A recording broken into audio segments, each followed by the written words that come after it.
ജയിക്കാൻ 15ാം ലോക്സഭാ തെരഞ്ഞെടുപ്പിൽ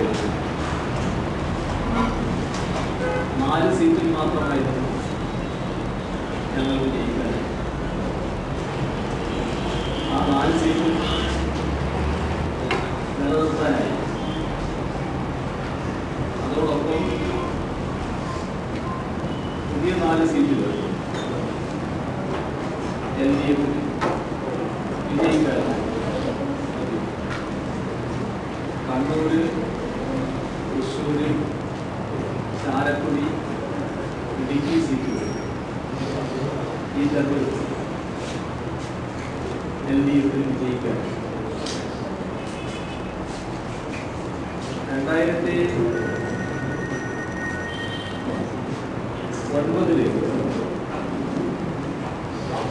ലോക്സഭാ തെരഞ്ഞെടുപ്പ് നടന്നപ്പോൾ ആ തെരഞ്ഞെടുപ്പുമായി താരതമ്യപ്പെടുത്തിയ LDF 4,93,000 വോട്ടിന്റെ വർധനവുണ്ടായി. 4,93,043 വർദ്ധിപ്പിക്കാൻ LDF. അതേസമയം ആ തെരഞ്ഞെടുപ്പുമായി താരതമ്യപ്പെടുത്തിയാൽ UDF 1,10,503 കുറയുകയാണ്. കഴിഞ്ഞ ലോക്സഭാ തെരഞ്ഞെടുപ്പുമായി താരതമ്യപ്പെടുത്തിയാൽ വോട്ടിന്റെ എണ്ണം വർദ്ധിപ്പിക്കാൻ കഴിഞ്ഞിട്ടുണ്ട്. ഈ തെരഞ്ഞെടുപ്പിൽ 40.17% വോട്ടാണ് ഞങ്ങൾക്ക് ലഭിച്ചത്. 42.02% വോട്ട് UDF ലഭിച്ചു. 72,10,583 വോട്ട് ഞങ്ങൾക്ക്. 75,42,686 വോട്ട് UDF ലഭിക്കുന്ന നിലയാണ്. ഇവിടെ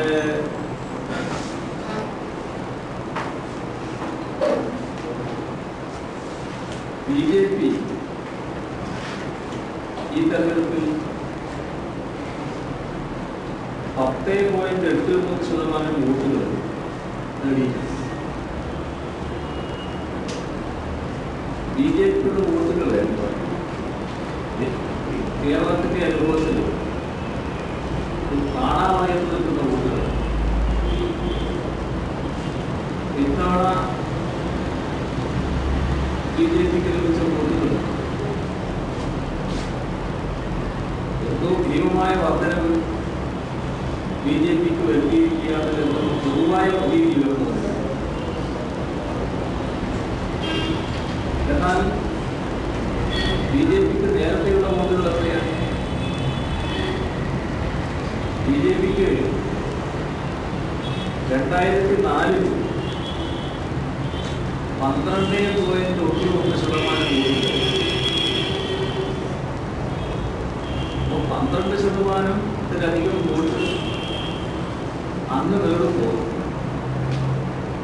അതിൽ PC തോമസിന്റെ സ്ഥാനാർത്ഥിത്വത്തിൻ്റെതായ ഒരു വിടവും അതിന്റെ കുറച്ച് വർധനവ്.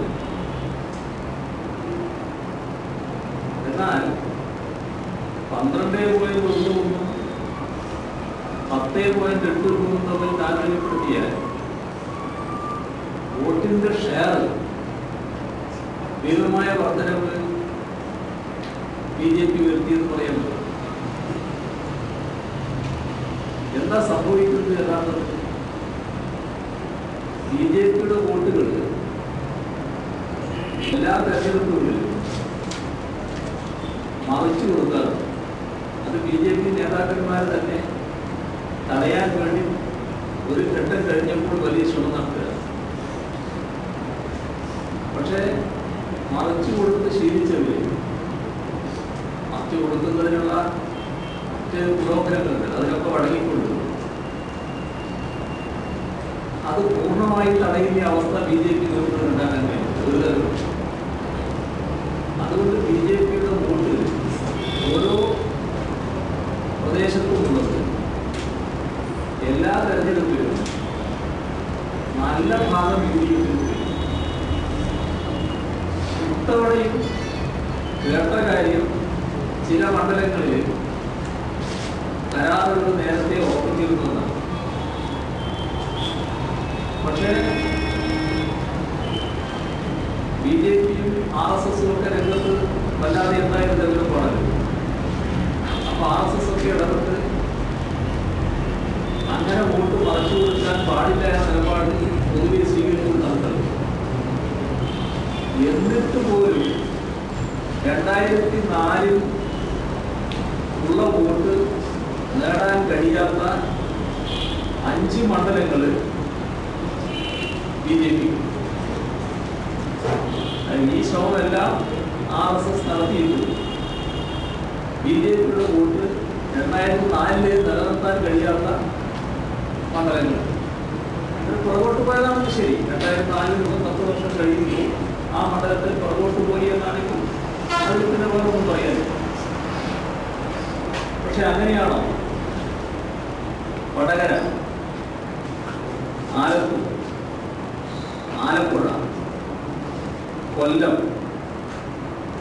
ആറ്റിങ്ങൽ ഇത്രയും മണ്ഡലങ്ങളിൽ അവര് പുറകോട്ട് പോയി. അപ്പോ ഈ ഒരു വശം നമ്മൾ കാണും. എന്നാൽ ബി ജെ പി നടത്തിയ പ്രചരണവും മോഡി ടീം രാജ്യവ്യാപകമായി നടത്തിയ പ്രചരണവും അതിൻ്റെ ഭാഗമായി വോട്ടർമാർക്ക് ഉണ്ടാക്കാൻ കഴിഞ്ഞ ചലനവും അതിലൂടെ വോട്ടർമാരിൽ സമ്പാദിക്കാൻ കഴിഞ്ഞിട്ടുണ്ടെന്നതും ഒക്കെ ഗൗരവമായി പരിശോധിച്ചു പോകേണ്ട കാര്യമാണ്. പക്ഷെ കേരളത്തിലെന്തോ അതിഭീമമായ ആപത്ത് കൊണ്ടുപോയി എന്ന മട്ടിൽ വിലയിരുത്തേണ്ടതില്ല. അതാണ് അതിൻ്റെ ഭാഗമായി മറ്റേ വശം ഞങ്ങൾ പരിശോധിക്കേണ്ടതാണ്. ഭാവിയിൽ ഞങ്ങൾ പരിശോധിക്കുകയും ചെയ്യും. ഇവിടെ എൽ ഡി എഫിന്റെ പിന്തുണയോടെ മത്സരിച്ച 5 സ്വതന്ത്രരാണുണ്ടായിരുന്നു. അതിലെ 2 പേര് ജയിച്ചു. 2 മണ്ഡലങ്ങളിൽ നേരത്തെ യു ഡി എഫിൽ ഉണ്ടായിരുന്ന ഭൂരിപക്ഷം നല്ലതുപോലെ കുറക്കാനായി. പത്തനംതിട്ടയും കൊല്ലം വിജയിക്കാനായില്ല, പക്ഷെ നല്ലതുപോലെ യു ഡി എഫിന്റെ ഭൂരിപക്ഷം കുറക്കാൻ. ഞങ്ങള് തെരഞ്ഞെടുപ്പ് നേരിട്ടു. നമ്മുടെ സംസ്ഥാനത്ത് യു ഡി എഫ് ഗവൺമെന്റും യു ഡി എഫും വലിയ തോതിൽ ജനങ്ങളിൽ ഒറ്റപ്പെട്ടൊരു ഘട്ടമായി. ഗവൺമെന്റിന്റെ ജനവിരുദ്ധമായ നടപടികളും അതോടൊപ്പം യു ഡി എഫിന്റെ നേതാക്കന്മാരായിട്ടുള്ളവരും മന്ത്രിമാരായിട്ടുള്ളവരും അവരുടെ മേഖലയിൽ വന്നിട്ടുള്ള ഒട്ടേറെ അഴിമതി ആരോപണങ്ങൾ, പിന്നെ സമൂഹത്തിന് അംഗീകരിക്കാൻ പറ്റാത്ത ദുർവൃത്തികൾ, സദാചാരവിരുദ്ധമായ കാര്യങ്ങളാണ്. ഇങ്ങനെ എല്ലാ തരത്തിലും ഒറ്റപ്പെട്ട ഒരവസ്ഥയിലായിരുന്നു യു ഡി എഫ് ഉണ്ടായിരുന്നത്. അതോടൊപ്പം തന്നെ യു ഡി എഫിനകത്ത് വലിയ ഭിന്നിപ്പായിരുന്നു. തെരഞ്ഞെടുപ്പ് പ്രഖ്യാപിക്കുന്ന സമയം വരെ കോൺഗ്രസിനകത്തുള്ള ഭിന്നിപ്പും യു ഡി എഫിനകത്തുള്ള ഭിന്നിപ്പും തുടരുന്ന നിലയാണുണ്ടായത്. ഈ ഒരു ഘട്ടത്തിലാണ് തെരഞ്ഞെടുപ്പ് പ്രഖ്യാപിച്ച ആദ്യഘട്ടത്തിൽ ആ തെരഞ്ഞെടുപ്പ് പ്രഖ്യാപിച്ചു കഴിഞ്ഞ ഉടനെ ഞങ്ങൾക്ക് സംഭവിച്ചത് ആർ എസ് പിയുടെ കാലുമാറ്റമാണ്. യു ഡി എഫിന്റെ പ്രത്യേകിച്ച് കോൺഗ്രസിന്റെ ഉപജാപവൃത്തിയുടെ ഭാഗമായി RSPയെ UDF കൂടാരത്തിലെത്തിക്കാൻ കഴിയും. അത് മാറ്റി നിർത്തിയാൽ തെരഞ്ഞെടുപ്പിൽ LDF നല്ല ഐക്യത്തോടെയാണ് ഇത്തവണ തെരഞ്ഞെടുപ്പ്. തെരഞ്ഞെടുപ്പ് രംഗത്ത് നേരത്തെയുള്ള തെരഞ്ഞെടുപ്പുകളിലൊക്കെ ഞങ്ങളുമായി ബന്ധപ്പെട്ട് ചില വിവാദങ്ങളൊക്കെ ഉയർത്താൻ കഴിഞ്ഞിരുന്നല്ലോ മാധ്യമങ്ങൾ. ഈ തെരഞ്ഞെടുപ്പിൽ അത്തരത്തിലുള്ള ഒരു വിവാദവും ഉയർന്നു. അപ്പോ LDF പാർട്ടിയും നല്ല ഐക്യത്തോടെയാണ് ഈ തെരഞ്ഞെടുപ്പിനെ നേരിട്ടത്. കൊല്ലത്ത് RSP വിട്ടുപോയ സാഹചര്യം വന്നപ്പോൾ കൊല്ലത്തെ രണ്ട് പ്രധാന കക്ഷികൾ എന്ന നിലയ്ക്ക് CPIയും CPIയും നല്ല നിലയ്ക്ക് യോജിച്ച പ്രവർത്തനം തന്നെയാണ് കാഴ്ചവെച്ചത്. അതിലെ CPIയുടെ പ്രവർത്തനം പ്രത്യേകം എടുത്തു പറയാവുന്ന ഉയർന്നു വന്ന സാഹചര്യത്തിന്റെ പ്രത്യേകത കണ്ടുകൊണ്ട് തന്നെ കൊല്ലത്തും മറ്റു മണ്ഡലങ്ങളിൽ തോന്നില്ല നല്ല പ്രവർത്തനം കാഴ്ചവെക്കാൻ അവർക്ക് പൊതുവെ LDFിലെ എല്ലാ ഘടകങ്ങളിലും നല്ല പ്രവർത്തനമാണ് കാഴ്ചവെക്കുന്നത്.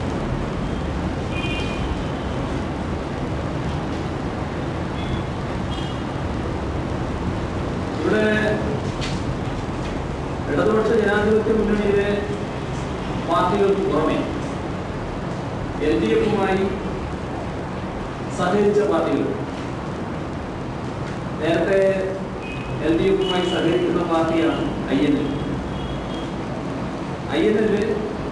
ഇത്തവണയും നല്ല നിലക്ക് LDFുമായി സഹകരിച്ചു. JSS ഗൗരിയമ്മയുടെ നേതൃത്വത്തിലുള്ള പാർട്ടി നല്ല പ്രവർത്തനമാണ് LDFുമായി സഹകരിച്ച് കാഴ്ചവെച്ചത്. LDFിന്റെ തെരഞ്ഞെടുപ്പ് പ്രചാരണ യോഗങ്ങളിൽ ചിലതിൽ ഗൗരിയമ്മ പങ്കെടുത്തു വന്നത് ആ ഘട്ടത്തിൽ നല്ല രീതിയിൽ ബഹുജനങ്ങൾ സ്വീകരിച്ച ഒന്നായിരുന്നു. പൊതുവെ ആവേശകരമായ അനുഭവം ഉണ്ടായിട്ടില്ല. അതുപോലെ തന്നെ UDFിലായിരുന്ന CMP UDF വിട്ട് LDFുമായി സഹകരിക്കാൻ തയ്യാറാണ്. ഫോർവേഡ് ബ്ലോക്ക്, റെഡ് ഫ്ലാഗ് ഇവരൊക്കെ LDFുമായി സഹകരിക്കാൻ തയ്യാറായി. ഇവിടെ തെരഞ്ഞെടുപ്പുമായി ബന്ധപ്പെട്ട് പറയുമ്പോൾ കൂടുതൽ സീറ്റുകൾ നേടാൻ കഴിയും എന്ന് പൊതുവെ ഞങ്ങൾ പ്രതീക്ഷിച്ചതായി. ഇപ്പോ ജയിച്ചതിനേക്കാളും കൂടുതൽ സീറ്റുകൾ നേടാൻ കഴിയുമെന്ന് തന്നെയാണ് ഞാൻ പറയുന്നത്. നമ്മുടെ രാജ്യത്ത് കോൺഗ്രസിനും BJPക്കും എതിരായ ഒരു ബദൽ ശക്തി ഉയർന്നു വരേണ്ടതിന്റെ പ്രാധാന്യമാണ് ഞങ്ങൾ തെരഞ്ഞെടുപ്പിൽ എടുത്തു പറഞ്ഞത്. അതോടൊപ്പം UPA സർക്കാരിന്റെ ജനവിരുദ്ധ നയങ്ങൾ ചൂണ്ടിക്കാണിക്കുന്ന നിലപാട് ഞങ്ങൾ സ്വീകരിച്ചു. വിലക്കയറ്റം, അഴിമതിയുമായി ബന്ധപ്പെട്ട പ്രശ്നങ്ങൾ, ഇതെല്ലാം ഞങ്ങൾ തുറന്നു കാണിച്ചു. ഇതിനോടൊപ്പം BJPയുടെ വർഗീയ രാഷ്ട്രീയം തുറന്നു കാണിക്കുകയും മോഡിയുടെ വികസന നയം പലരും പാടിക്കൊടുക്കുമ്പോൾ അതിന്റെ കൊള്ളത്തരം തുറന്നു കാണിക്കുകയും ചെയ്തു. ഇതിനോടൊപ്പം കേരളത്തിന്റെ പ്രശ്നങ്ങൾ കേന്ദ്രം കേരളത്തോട് കാണിക്കുന്ന അവഗണനയുടെ പ്രശ്നങ്ങൾ, ഇങ്ങനെയുള്ള രാഷ്ട്രീയ കാര്യങ്ങളൊക്കെ ഫലപ്രദമായി ഞങ്ങൾ ഉയർത്തി.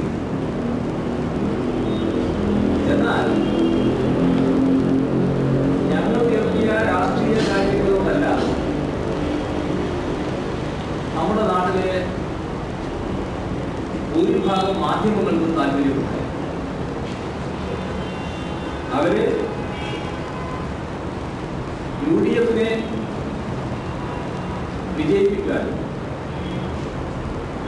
ഫലത്തിൽ BJP-യെ സഹായിക്കാനുള്ള നിലപാടാണ് സ്വീകരിച്ചത്. ഇത് ആളുകളുടെ ഇടയിൽ ഒരു തെറ്റിദ്ധാരണ ഉളവാക്കാനിടയായി. ഈ പ്രചരണമടക്കം ഉണ്ടായിട്ടുണ്ട്. LDF-ൽ 4 സീറ്റ് 8 വർദ്ധിപ്പിക്കാൻ കഴിഞ്ഞു എന്നത് വലിയ നേട്ടം തന്നെയാണ്. ഇത്തരം പ്രചരണം നടത്തിയ മാധ്യമങ്ങളിൽ ചിലത് നമ്മുടെ രാജ്യത്ത് ചില മാധ്യമങ്ങളുടെ നേതൃത്വത്തിൽ കുത്തകകളാണ്, വൻ കോർപ്പറേറ്റുകളാണ് ചില മാധ്യമങ്ങൾ നിയന്ത്രിക്കുന്നത്. അതിൻ്റെ ഒരു പിന്തുണച്ച നിലക്കാണ് ഇവിടെയും ചില മാധ്യമങ്ങൾ ഈ നിലപാട് സ്വീകരിക്കുന്നത്. അവർക്ക് കോർപ്പറേറ്റുകളെ സംരക്ഷിക്കൽ ഒരു നയമാണ്. അല്ലാത്തവർക്ക് എന്താ പ്രശ്നം? അല്ലാത്തവരുടെ താല്പര്യം എന്തായിരുന്നു? ഏത് താല്പര്യമാണ് അവർ സംരക്ഷിച്ചത്? അത് ഈ കൂട്ടത്തിൽ ചിന്തിച്ചു പോകേണ്ട ഒരു കാര്യമാണ്. ഇവിടെ തെരഞ്ഞെടുപ്പിന്റെ ഘട്ടത്തിൽ ചില പ്രത്യേക സാഹചര്യങ്ങൾ ഉയർന്നു വന്നില്ല. അത് നേരത്തെ പറഞ്ഞ കാര്യങ്ങളൊക്കെ വെച്ചാൽ രാഷ്ട്രീയമായി LDF-ന് വളരെ അനുകൂലമായ ഒരു ഘട്ടമാണ് തെരഞ്ഞെടുപ്പിന്റെ ആദ്യം. തെരഞ്ഞെടുപ്പിന്റെ ആദ്യഘട്ടം നിരീക്ഷിക്കുന്ന യഥാർത്ഥ നിരീക്ഷകരായ നിങ്ങളിൽ പലർക്കും ഒരു കാര്യം മനസ്സിലായിട്ടുണ്ട്. ആദ്യഘട്ടം നേരത്തെ UDF-നെ പിന്താങ്ങിയ ഒരു വിഭാഗമടക്കം പൂർണ്ണമായും നിശ്ചലമായും ഒരുതരം സ്തംഭനാവസ്ഥയിലായി. പ്രത്യേകിച്ച് മതന്യൂനപക്ഷത്തിലെ മുസ്ലിം വിഭാഗം. സാധാരണ നേരത്തെയുള്ള കഴിഞ്ഞ തെരഞ്ഞെടുപ്പുകളിലേക്ക് അനുഭവപ്പെടുത്താൻ വല്ലാതെ ആരടങ്ങി LDF-നെ എതിർക്കാൻ വരുന്ന വിഭാഗമായിരുന്നു. എന്നാൽ ഒരിടത്തും ഒരു കാരണവും ഈ തെരഞ്ഞെടുപ്പിൽ കണ്ടത് അത് UDF-നെയും UDF വിജയിച്ചു വരണമെന്ന് ആഗ്രഹിക്കുന്നവരെയും പരിഭ്രാന്തിയിലാക്കിയ ഒരു കാര്യമാണ്. പക്ഷെ തെരഞ്ഞെടുപ്പിന്റെ ഒരു ഘട്ടം കഴിഞ്ഞപ്പോൾ, തെരഞ്ഞെടുപ്പ് പ്രചരണത്തിന്റെ ഒരു ഘട്ടം കഴിഞ്ഞപ്പോൾ മോഡിയുടെ നേതൃത്വത്തിലുള്ള ഗവൺമെന്റ് അധികാരത്തിൽ വരാൻ പോകുന്നത് പ്രതീതി ഉയർന്നു വരുന്ന നിലയുണ്ട്. അത്തരം ഒരു പ്രതീതി ഉയർന്നു വന്നപ്പോൾ ഞങ്ങൾ ശരിയായ രീതിയിൽ ചൂണ്ടിക്കാണിച്ച കാര്യങ്ങൾ വിശ്വാസത്തിലെടുക്കാൻ പലർക്കുമായി. അത് വിശ്വാസത്തിലെടുക്കരുത് എന്ന നിർബന്ധം നമ്മുടെ കുറെ മാധ്യമങ്ങൾക്ക് ഉണ്ടായിരുന്നാൽ ഞങ്ങൾ തെരഞ്ഞെടുപ്പിന് മുൻകൂട്ടിയെ പറഞ്ഞുകൊണ്ടിരുന്നൊരു കാര്യം, ഇന്ത്യയിൽ കോൺഗ്രസ് പാർലമെന്റിൽ 2 അക്കത്തിലുള്ളൂ. ഇത് ഞങ്ങൾ ആവർത്തിച്ച് പറഞ്ഞുകൊണ്ടിരുന്ന കാര്യം. അത് വിശ്വാസത്തിലെടുത്തില്ല എന്ന് മാത്രമല്ല, മോഡിയുടെ നേതൃത്വത്തിലുള്ള ഗവൺമെന്റിനെ തടയാൻ കോൺഗ്രസിനാണ് കഴിയുക എന്ന ഒരു തോന്നൽ ഈ വിഭാഗത്തിൽ സൃഷ്ടിക്കുന്നതിനിടയായി 44 സീറ്റും 19% വോട്ട് കിട്ടിയ കോൺഗ്രസിനാണ് ഈ വിഭാഗത്തെ തടയാൻ കഴിയുക എന്ന വിശ്വാസത്തിലാണ് ഈ പറഞ്ഞ വിഭാഗം നല്ലതുപോലെ എത്തിച്ചത്. അതിന്റെ ഫലമായി അതിലെ നല്ലൊരു ഭാഗം തെരഞ്ഞെടുപ്പിന്റെ അവസാന ഘട്ടത്തിൽ UDF വോട്ട് ചെയ്യുന്നതിലേക്ക്. എന്നാൽ കാണേണ്ട വസ്തുത അപ്പോൾ പോലും LDF-നോടൊപ്പം അണിനിരന്നവര് LDF-നെതിരായി പോയിട്ടില്ല. അത് LDF-നോടൊപ്പം തന്നെ നിൽക്കുന്ന നില സ്വീകരിച്ചിട്ടുണ്ട്. എന്നാൽ ഈ ഒരു പ്രചരണം നല്ലതുപോലെ ഈ ന്യൂനപക്ഷ വിഭാഗത്തെ സ്വാധീനിക്കുന്നതിനിടയാക്കി. മതന്യൂനപക്ഷ വിഭാഗത്തിലെ ഒരു പ്രധാനപ്പെട്ട വിഭാഗമാണ് കേരളത്തിലെ ക്രൈസ്തവ വിഭാഗം. ക്രൈസ്തവ ജനവിഭാഗം ഇതേപോലെ തന്നെ പൊതുവിൽ ഒരേ നിലപാടല്ല സ്വീകരിച്ചു. ആദ്യം പൊതുവിൽ ന്യൂനപക്ഷം ഒരേ നിലപാടാണ്. UDF-ന് വേണ്ടി കാലടങ്ങി വരുന്ന നിലപാട് ഒരു ന്യൂനപക്ഷ വിഭാഗവും സ്വീകരിച്ചു. കസ്തൂരിരംഗൻ റിപ്പോർട്ടുമായി ബന്ധപ്പെട്ട് നമ്മുടെ മലയോരങ്ങളിൽ ഉണ്ടാക്കിയ പ്രശ്നം അത് ചിലയിടങ്ങളിൽ വലിയ തോതിൽ പ്രശ്നങ്ങൾ സൃഷ്ടിച്ചു. ഇടുക്കിയിലും മറ്റും തെരഞ്ഞെടുപ്പിന്റെ എല്ലാ ഘട്ടത്തിലും നേരത്തെ സ്വീകരിച്ച അതേ നിലപാടിൽ തന്നെ ഈ വിഭാഗത്തിന് ചെന്നു. അങ്ങനെ പരിശോധിച്ചാൽ ഇടുക്കി സീറ്റ് ഞങ്ങൾ ജയിക്കുന്നതിന് മതന്യൂനപക്ഷ വിഭാഗത്തിന്റെ നിലപാട് അങ്ങേയറ്റം സഹായകരമായിരുന്നിരുന്നതിനെയാണ് കാണാൻ കഴിയും. ചാലക്കുടിയിൽ ഇന്നസെന്റിന്റെ സ്ഥാനാർത്ഥിത്വത്തിനെതിരെ ഒരു വിഭാഗത്തിന്റെയും പ്രത്യേകമായ കാലഘട്ടമുണ്ടായിരുന്നു. ഇന്നസെന്റിന്റെ സ്ഥാനാർത്ഥിത്വം വന്നപ്പോൾ പൊതുവെ ചാലക്കുടി മണ്ഡലത്തിൽ ഉണ്ടായ ഒരു ഓളം, അതിനോടൊപ്പം ചാലക്കുടി മണ്ഡലത്തിലെ എല്ലാ വിഭാഗങ്ങളും നിന്നും അതിലെ മതന്യൂനപക്ഷ വിഭാഗം, അത് മുസ്ലിം വിഭാഗമായാലും ക്രൈസ്തവ വിഭാഗമായാലും ക്രൈസ്തവ വിഭാഗത്തിലെ വ്യത്യസ്ത സഭകളായാലും എല്ലാം അണിനിരക്കുന്ന നില തന്നെയാണ് ഉണ്ടായത്. ഇതെല്ലാം ഇന്നസെന്റിന്റെ വിജയത്തെ സഹായിച്ച ഘടകങ്ങളായി തന്നെയാണ് ഞങ്ങൾ കാണുന്നത്. തൃശ്ശൂരില്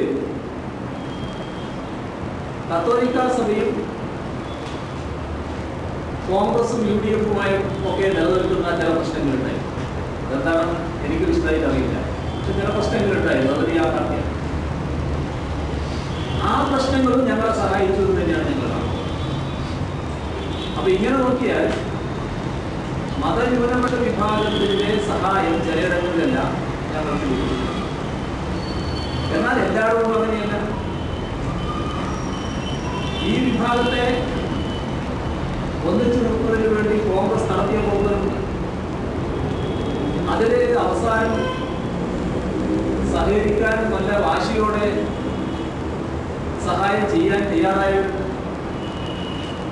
അതിലെ അവരെ ഭയപ്പെടുത്തിയിട്ടുള്ള കാര്യം, ഈ പറഞ്ഞതായിരിക്കും ആശങ്കയിലാഴ്ത്തിയ കാര്യം മോഡിയുടെ ഗവൺമെന്റ് വരുന്നതായിരിക്കും.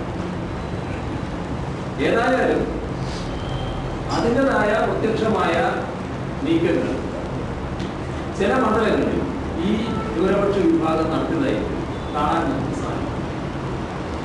ഞങ്ങൾ ആവർത്തിച്ച് പറയുന്നൊരു കാര്യം, മൊത്തത്തിലൊരു നിലപാടായിരുന്നില്ല. കഴിഞ്ഞ തെരഞ്ഞെടുപ്പുകളിൽ ഉണ്ടായതുപോലെ LDF-നെതിരായുള്ള ഒരു നീക്കം തുടക്കം മുതലേ മതന്യൂനപക്ഷ വിഭാഗത്തിൽ ഉണ്ടായിട്ടില്ല. ഈ ഒരു ആശങ്കയുടെ ഭാഗമായി കുറെ വോട്ടുകൾ പോയിട്ടുണ്ട്, UDF-ൽ പോയിട്ടുണ്ട്. എന്നാൽ അപ്പോൾ പോലും അങ്ങനെ ഒരു കേന്ദ്രീകരിച്ച് വോട്ട് പോകുന്ന നില വന്നു. ഇതോടൊപ്പം കാണേണ്ട കാര്യമാണ് നമ്മുടെ സംസ്ഥാനത്തെ ജാതി സംഘടന. ജാതി സംഘടനകൾ ചിലത് ഇത് കാശുണ്ടാക്കാനുള്ള രംഗമായിട്ട് തെരഞ്ഞെടുപ്പിനെ മാറ്റുന്നു എന്നാണ് നമ്മുടെ തെരഞ്ഞെടുപ്പ് രംഗത്ത് ഇഷ്ടംപോലെ കാശ് കെട്ടി നടക്കുന്നവരുണ്ടല്ലേ, ആർക്ക് കാശ് കൊടുക്കണമെന്ന് പരത്തിക്കൊണ്ടിരിക്കുന്ന ചില വിഭാഗങ്ങളുണ്ട്. കോടിക്കണക്കിന് രൂപകൾ തെരഞ്ഞെടുപ്പ് ചെലവഴിക്കാൻ തയ്യാറാകുന്ന കക്ഷി അത് വാങ്ങാനും ഉപയോഗിക്കാനും അതിന്റെ ഭാഗമായി വോട്ട് കൊടുക്കാനും ഒക്കെ ശ്രമം നടത്തുന്ന ചില ജാതി സംഘടനകൾ നമ്മുടെ കേരളത്തിലുണ്ടായി. അതിന്റെ ചില പ്രത്യക്ഷമായ തെളിവുകളും പിന്നീട് വന്നതായിട്ട് കാണാൻ. മൊത്തത്തിലെടുത്താൽ ജാതി സംഘടനകൾ UDF-നെ സഹായിക്കുന്ന നിലപാട് തന്നെയാണ്. ഒറ്റപ്പെട്ട എന്തെങ്കിലും പ്രശ്നങ്ങൾ പോലെ കാണാൻ കഴിയും, പക്ഷേ പൊതുവിൽ UDF-നെ സഹായിക്കുന്ന നിലയാണ് എടുത്തത്. BJP-യെ സഹായിക്കാൻ തയ്യാറായിട്ട് കാണാൻ UDF-നെ മാത്രമല്ല ചിലയിടങ്ങളിൽ BJP-യെയും അവരെ സഹായിക്കും. ഈ തെരഞ്ഞെടുപ്പിന്റെ ആപൽക്കരമായ ഒരു വശമായിട്ട് ഞങ്ങൾ കാണുന്നു പണത്തിന്റെ കുത്തുകൊടുക്കൽ. ഇതിനു മുൻപ് ഒരു തെരഞ്ഞെടുപ്പിലും ഉണ്ടായിട്ടില്ലാത്ത രീതിയിലുള്ള പണം ഈ തെരഞ്ഞെടുപ്പിൽ ചെലവഴിക്കുന്ന നിലവല്ല. അപ്പൊ അത് നമ്മുടെ രാജ്യത്തിന്റെ ജനാധിപത്യ പ്രക്രിയയെ തന്നെ അപകടപ്പെടുന്ന നിലയിലേക്കാണ്. ചില വിഭാഗങ്ങളെ സ്വാധീനിക്കാൻ, വോട്ടർമാരെ സ്വാധീനിക്കാൻ എല്ലാം വലിയ തോതിൽ പണം ചെലവഴിക്കുന്ന നിലയാണ് ഉണ്ടായത്. മറ്റൊന്ന്, സർക്കാരുകളുടെ സംവിധാനം ഉപയോഗിക്കും. ഇപ്പൊ നമ്മുടെ കേരളത്തിൽ ഒട്ടേറെ കേന്ദ്രമന്ത്രിമാരാണല്ലോ തെരഞ്ഞെടുപ്പിൽ മത്സരിക്കുന്നത്. അപ്പോൾ കേന്ദ്ര സംസ്ഥാന സർക്കാരുകളുടെ സംവിധാനം തെരഞ്ഞെടുപ്പിന് വേണ്ടി ഉപയോഗിക്കുന്ന നില മുൻപ് ഒരു കാലത്തും ഇല്ലാത്ത രീതിയിൽ ഈ തെരഞ്ഞെടുപ്പിൽ പ്രകടമായി. ഞങ്ങളുടെ സ്ഥാനാർത്ഥി ലിസ്റ്റിൽ പൊതുവെ നല്ല സ്വീകാര്യതയാണുണ്ടായി. അത് നല്ല സ്ഥാനാർത്ഥി ലിസ്റ്റ് എന്ന നിലക്കാണ് ജനങ്ങൾ അതിനെ കണ്ടത്. പാർട്ടിയുടെ സ്ഥാനാർത്ഥികളുണ്ടായിരുന്നത് സ്വതന്ത്ര സ്ഥാനാർത്ഥികളുണ്ടായിരുന്നു. LDF-ന്റെ ലിസ്റ്റ് ആകെ നല്ല രീതിയിൽ സ്വീകാര്യത ലിസ്റ്റ്. പാർട്ടി സ്ഥാനാർത്ഥികൾ, സ്വതന്ത്രർ, LDF-ലുള്ള മറ്റു കക്ഷികളുടെ സ്ഥാനാർത്ഥികൾ എല്ലാം നല്ലതുപോലെ സ്വീകാര്യത ലഭിച്ച സ്ഥാനാർത്ഥികൾ. ഇപ്പോൾ സ്വതന്ത്രർ രണ്ടുപേരാണല്ലോ ജയിച്ചത്, ഇന്നസെന്റ് ജോയിച്ചു. പരാജയപ്പെട്ടവരെ എടുത്തു നോക്കിയാൽ അവരെല്ലാം നല്ല നിലയ്ക്ക് സ്വീകാര്യത നേടിയ സ്ഥാനാർത്ഥികളാണ്. ഇപ്പോൾ ഫിലിപ്പോസ് തോമസ്, അദ്ദേഹത്തിന്റെ സ്ഥാനാർത്ഥിത്വം മണ്ഡലത്തിലാകെ നല്ല രീതിയിൽ സ്വീകരിക്കപ്പെട്ടു. ക്രിസ്റ്റി ഫെർണാണ്ടസ് സ്ഥാനാർത്ഥിയായി വരുമ്പോൾ മണ്ഡലമാകെ അറിയുന്ന ആളായിരുന്നു. പക്ഷെ സ്ഥാനാർത്ഥിയായി രംഗപ്രവേശം ചെയ്തതോടെ നല്ല സ്വീകാര്യത അദ്ദേഹത്തിന് ലഭിക്കുന്നതിനുണ്ടായി. ഒരു തരത്തിലുള്ള നിഷേധവശവും ഈ സ്ഥാനാർത്ഥികളുടെ കാര്യത്തിനുണ്ടായിരുന്നു. പൊന്നാനിയിൽ അബ്ദുൾ റഹീമാൻ ഇതേപോലെ തന്നെ സ്വീകാര്യതയുള്ള സ്ഥാനാർത്ഥിയായി. അപ്പോ സ്വതന്ത്ര സ്ഥാനാർത്ഥികൾക്കെല്ലാം നല്ല സ്വീകാര്യതയാണ് ലഭിച്ചത്. ഇവിടെ CPI നിർത്തിയ ബെന്നറ്റ് അബ്രഹാം തെരഞ്ഞെടുപ്പ് ഘട്ടത്തിൽ നല്ല സ്വീകാര്യത ലഭിച്ച സ്ഥാനാർത്ഥിയാണ് എന്നാണ് നമുക്കറിയാം. തെരഞ്ഞെടുപ്പ് പ്രവർത്തനങ്ങൾ നടന്നുകൊണ്ടിരിക്കുന്ന ഘട്ടത്തിൽ ബെന്നറ്റ് അബ്രഹാം ഏതെങ്കിലും തരത്തിൽ പുറകിലാണ് എന്നൊരു തോന്നൽ ആരും ഉണ്ടായിരുന്നു. ഇപ്പോൾ ഉള്ള ഒരു ചിത്രമായിരുന്നില്ല തെരഞ്ഞെടുപ്പ് തുടർന്നത്. അപ്പോൾ നല്ല രീതിയിലുള്ള സ്വീകാര്യത അദ്ദേഹത്തിന് ലഭിക്കുന്നത് തന്നെയാണ്. പൊതുവിൽ ആ സമയത്ത് എല്ലാവരും വിലയിരുത്തുകയും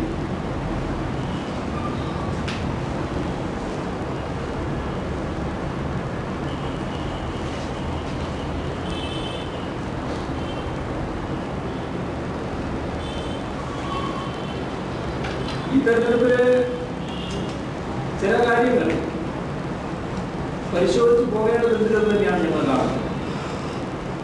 അതിലൊന്ന് തെരഞ്ഞെടുപ്പിലെ മുഖ്യ കക്ഷികൾക്ക് മത്സരിച്ച മുഖ്യ കക്ഷികൾക്ക് പുറമെ മത്സരിച്ച കക്ഷികളുടെ സ്വതന്ത്രന്മാർ അവർക്കെല്ലാം കൂടി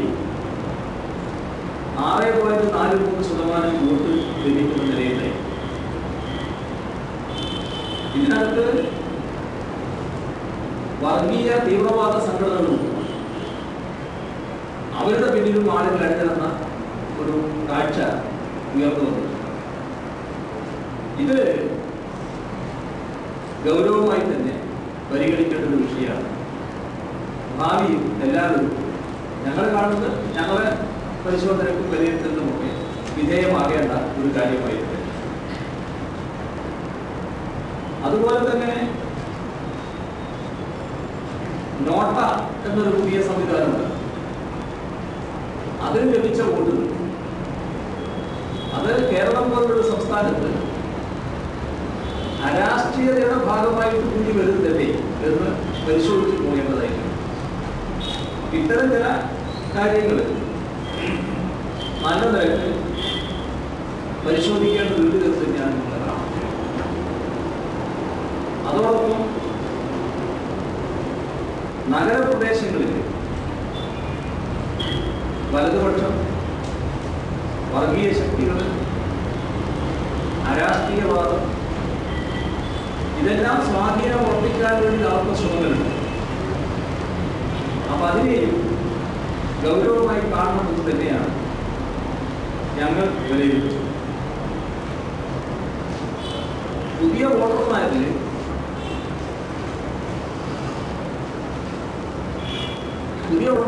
ശരിയായ ദിശയിലേക്ക് എത്തിക്കുന്നതിനുള്ള പ്രചാരണ രീതികൾ സ്വീകരിച്ചു പോകേണ്ടതുണ്ട് ഞങ്ങൾ കാണുകയും. അപ്പോൾ ഇതിന്റെ അടിസ്ഥാനത്തിൽ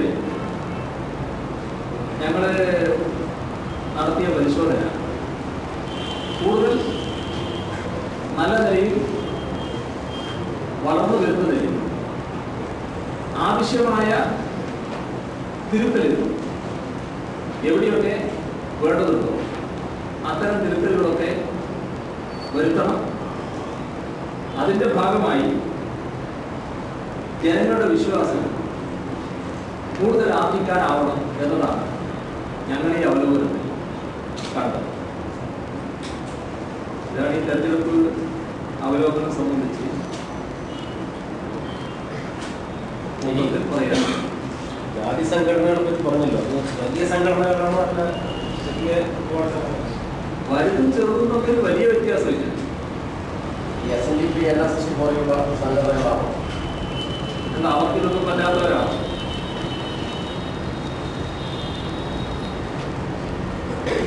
അങ്ങ് ഈ ഇലക്ഷൻ അനാലിസിസിന്റെ എല്ലാ കാര്യങ്ങളും പറഞ്ഞു.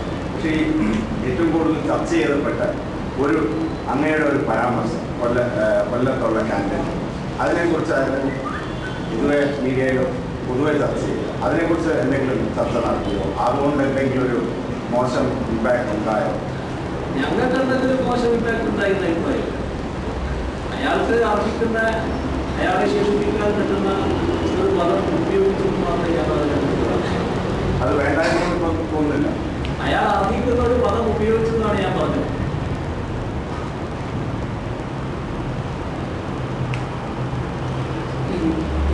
കിട്ടുന്ന വോട്ടുകൾ ഒരു വലിയ തരത്തിലുള്ള ചോർച്ച കാസർഗോഡ് മുതൽ തിരുവനന്തപുരം വരെ ഉണ്ടായിട്ടുള്ളതെന്ന് പല തെരഞ്ഞെടുപ്പ് അനാലിസിസ് ചൂണ്ടിക്കാണിക്കുന്നു. കാരണം BJPക്ക് വോട്ടുകൾ പോയിട്ടുണ്ട്, നോട്ടയ്ക്ക് അങ്ങനെ ചൂണ്ടിക്കാണികൾ പോയിട്ടുണ്ട്, ആം ആദ്മിക്ക് പോയി. ഇത്തരം ഒരു ലെഫ്റ്റ് വോട്ട് ബേസ് മാറാത്ത വോട്ട് ബേസ് ഇങ്ങനെ ഇറോഷൻ വരുന്നത് എങ്ങനെയാണ്? അത് പരിശോധിക്കണം. LDF വോട്ടിന്റെ ചോർച്ചയുടെ ഭാഗമായിട്ടാണ് ഇത് കൂടുതൽ സംഭവിച്ചതെന്ന് പറയാൻ കഴിയില്ല. എന്നാൽ LDFിന്റെ വോട്ട് ഒരിടത്തും ചോർന്നിട്ടില്ലാതെന്നും പറയാൻ കഴിയില്ല. അപ്പോൾ അതുമായി ബന്ധപ്പെട്ട് കൂടുതൽ പരിശോധന ഞങ്ങൾ നടത്താൻ ഇരിക്കുകയാണ്. അത് പരിശോധിക്കേണ്ടത് തന്നെയാണ് ഞങ്ങൾ കാണുന്നത്. പോയത് മുഴുവൻ ഞങ്ങളുടെ വോട്ടാണ് എന്ന് ഞങ്ങൾ കാണുന്നില്ല. അത് UDFിൻ്റെതും ഉണ്ടാവും, മറ്റ് ചിലതും ഉണ്ടാവും. എന്നാൽ പരിശോധിക്കാനുള്ള ഘടകങ്ങൾ അതിലുണ്ട്. അത് ഞങ്ങൾ ഗൗരവമായി തന്നെ പരിശോധിക്കണമെന്നാണ് കാണുന്നത്. ഈ CPIന്റെ വോട്ട് BJPക്ക് ചോർന്നു എന്നുള്ള ഒരു പ്രചാരണമാണ്. അത് പ്രത്യേകിച്ച് പരിശോധിക്കുകയും ഇപ്പൊ ഞങ്ങൾ സംസ്ഥാന തലത്തിലുള്ള പരിശോധനയാണല്ലോ നടത്തിയത്. ആ പരിശോധനയ്ക്ക് ശേഷം ഇത്തരത്തിലുള്ള ചില മണ്ഡലങ്ങളിൽ ഞങ്ങൾ വിശദമായി തന്നെ പരിശോധിക്കും. എല്ലാ സ്ഥലത്തും ഞങ്ങളുടെ അവലോകനത്തിന്റെ ഭാഗമായി പരിശോധിക്കും. എന്നാൽ തിരുവനന്തപുരം, കൊല്ലം, ആലപ്പുഴ, കോഴിക്കോട്, വടകര ഇത്രയും സ്ഥലങ്ങളിൽ ഞങ്ങൾ വിശദമായി തന്നെ ഞങ്ങളുടെ സംസ്ഥാന നേതൃത്വത്തിൽ നിന്ന് തന്നെ ആളുകൾ പോയി പരിശോധിക്കുന്ന നില സ്വീകരിക്കും. മറ്റു മണ്ഡലങ്ങളും എന്താണ് സംഭവിച്ചിട്ടുള്ളത്, ജയിച്ച മണ്ഡലമായാലും തോറ്റ മണ്ഡലമായാലും എല്ലായിടത്തും വിശദാംശങ്ങൾ പരിശോധിക്കുന്ന നില ഞങ്ങൾ സ്വീകരിക്കും. ഈ സ്റ്റേറ്റ് ലീഡർഷിപ്പ് പോകുന്ന കമ്മിറ്റിയോ അപ്പോൾ അവരുടെ പ്രസൻസിൽ അനലൈസ് ചെയ്യണം. അവരുടെ പ്രസൻസിൽ കമ്മിറ്റി കൂടി അനലൈസ് ചെയ്യണമാണോ പരിശോധനാ സംവിധാനം എങ്ങനെയാണെന്നുള്ളത് ഞങ്ങൾക്ക് വിട്ടെ. അതിൽ കമ്മിറ്റി കൊണ്ടും എല്ലാ കാര്യങ്ങളും ചെയ്യരുത്, ചർച്ച ചെയ്യരുത്. എല്ലാ കാര്യങ്ങളും ചർച്ചയാണ് ഞങ്ങൾ നടത്തുക. അതൊക്കെ നമുക്ക് കമ്മീഷൻ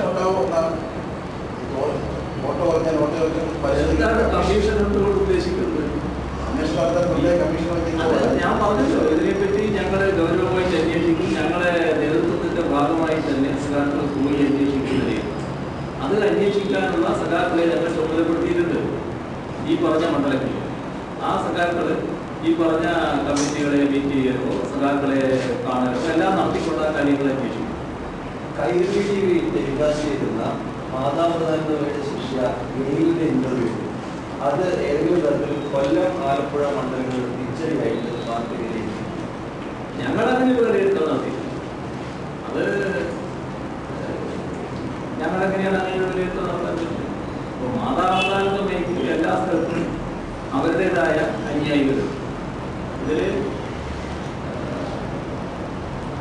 പാലക്കാടൊക്കെ ഞങ്ങൾക്ക് ഏറ്റവും കൂടുതൽ സീറ്റ് കിട്ടില്ല. പാലക്കാട് അവതാരണമായിട്ട് ആളുകളില്ലാതെ വരും. നല്ല വോട്ടല്ലേ അവിടെ കിട്ടിയത്. അപ്പോൾ അതൊരു തരത്തിലും ബാധിച്ചിട്ടുണ്ട് എന്ന് ഞങ്ങൾ വിലയിരുത്തി. സർ, ഈ MA Baby Kundara assembly seat രാജിവെക്കണം അങ്ങനെ വല്ലതും പാർട്ടിക്കാർക്ക് വന്നോ? കാരണം ഇന്നൊരു ഇന്റർവ്യൂവിൽ അദ്ദേഹം പറഞ്ഞത് പാർട്ടി തീരുമാനിക്കണം എന്നാണ്. ഞങ്ങളേതായാലും അങ്ങനെ തീരുമാനിച്ചു.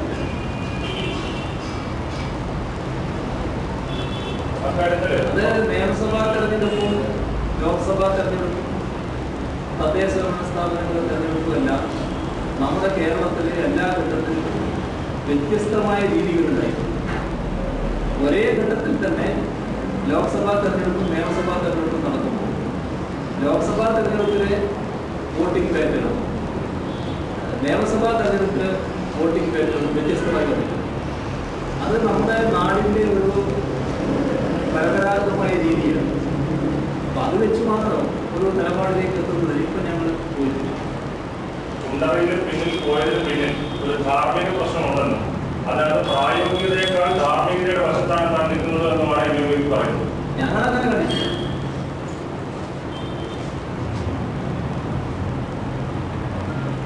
കൊല്ലത്ത് RSP മുന്നണി വിട്ടത് 500,000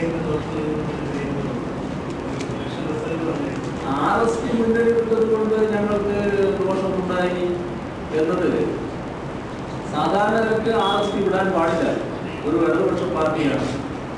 ഇടതുപക്ഷ പാർട്ടി എന്ന നിലയ്ക്ക് ഇടതുപക്ഷ ക്യാമ്പിലാണ് അവർ നിൽക്കുന്നത്. അങ്ങനെ വിട്ടുപോയത് സാധാരണ നിലയിൽ എന്താണ് വിട്ടുപോയത് എന്നൊരു ചിന്തക്ക് വഴിയുണ്ട്. മറ്റ് ഞങ്ങളുടെ പരാജയത്തിൻ്റെ നില നോക്കിയാൽ മറ്റു മണ്ഡലങ്ങളിൽ RSPയുടെ വോട്ടില്ലാത്തതുകൊണ്ടാണ് പരാജയപ്പെട്ടു പോയത് എന്നൊരു വിലയിരുത്തലേക്ക് എത്താൻ കഴിയും. അങ്ങനെ ഞങ്ങൾ എത്തി. ജാതി സംഘടനകൾ വർഗീയ സംഘടനകൾ ബാധിതം അതിനുള്ള ക്യാമ്പയിൻ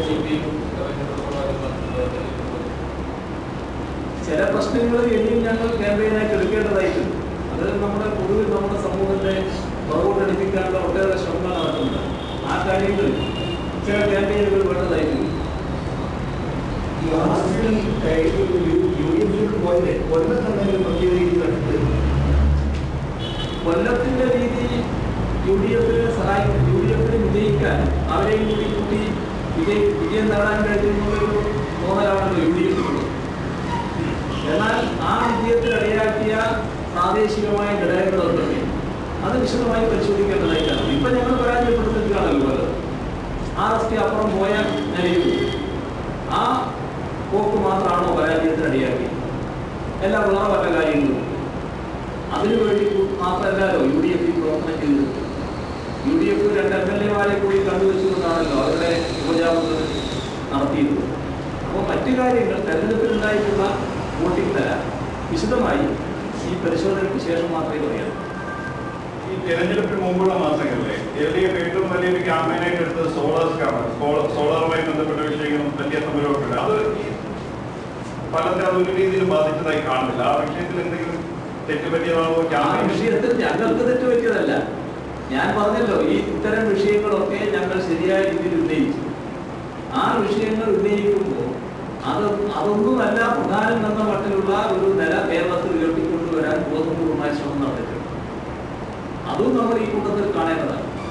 എന്നാൽ ഞങ്ങൾക്ക് എന്തെങ്കിലും ആ കാര്യത്തിൽ തെറ്റുപറ്റിയത് കൊണ്ടല്ല ഈ നിലയുണ്ടായിരുന്നത്. ഈ ഘട്ടത്തില് കോടതികളുടെ ഭാഗത്തു നിന്ന് തന്നെ മുഖ്യമന്ത്രിക്കെതിരെ വന്ന വിമർശനങ്ങളൊന്നും തെരഞ്ഞെടുപ്പിന്റെ ഘട്ടത്തിൽ പോലും വിമർശനങ്ങൾ ശക്തമായി തീർന്നു വന്നിട്ടുണ്ട്. അപ്പോൾ പൊതു സമൂഹത്തിൽ ഉണ്ടാക്കുന്ന പ്രതീതി എന്തായിരിക്കുന്നത്? അതിൽ നിന്ന് മാറ്റം വന്നത് മറ്റു ചില ഘടകങ്ങൾ കൊണ്ടാണ്. അതിനകത്ത് കുറ്റവിമുക്തനാക്കപ്പെടുന്ന എല്ലാം എന്തായിരുന്നു?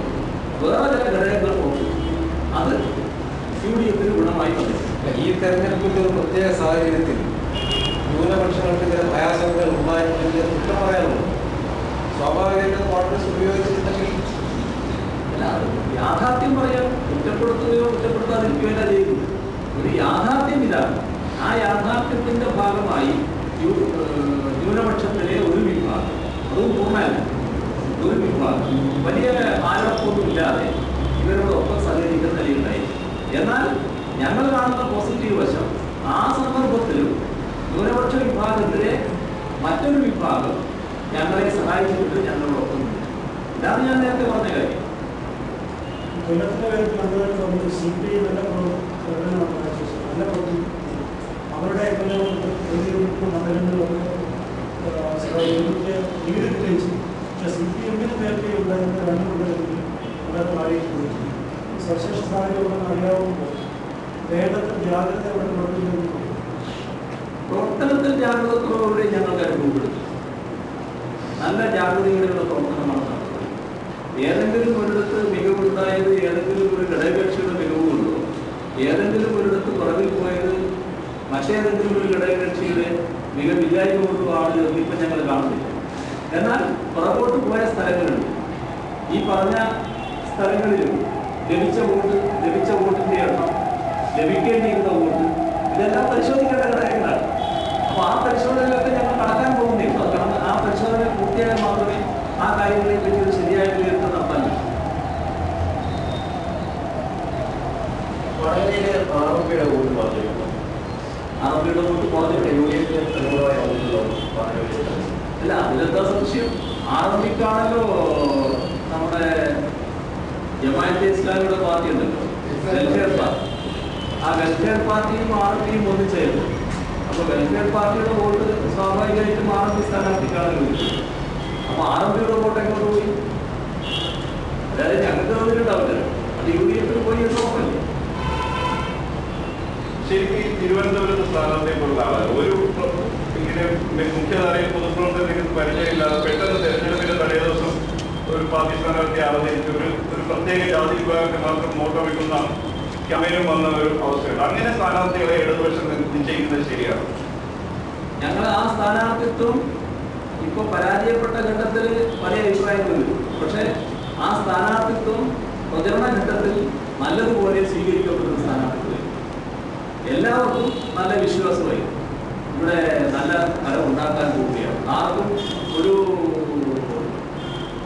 വിശ്വാസ കുറവുണ്ടായിരുന്നു. അപ്പോൾ അത് സ്ഥാനാർത്ഥിത്വം വേശി എന്ന് തന്നെയാണ് എല്ലാവരും കണക്കാക്കിയത്. എന്താണ് സംഭവിച്ചത് എന്ന് മറ്റു കാര്യങ്ങൾ നമ്മൾ പരിശോധിച്ച് വിലയിരുത്തേണ്ട കാര്യങ്ങൾ. വേറെ കുറെ ആയി തോന്നുന്നു അല്ലേ?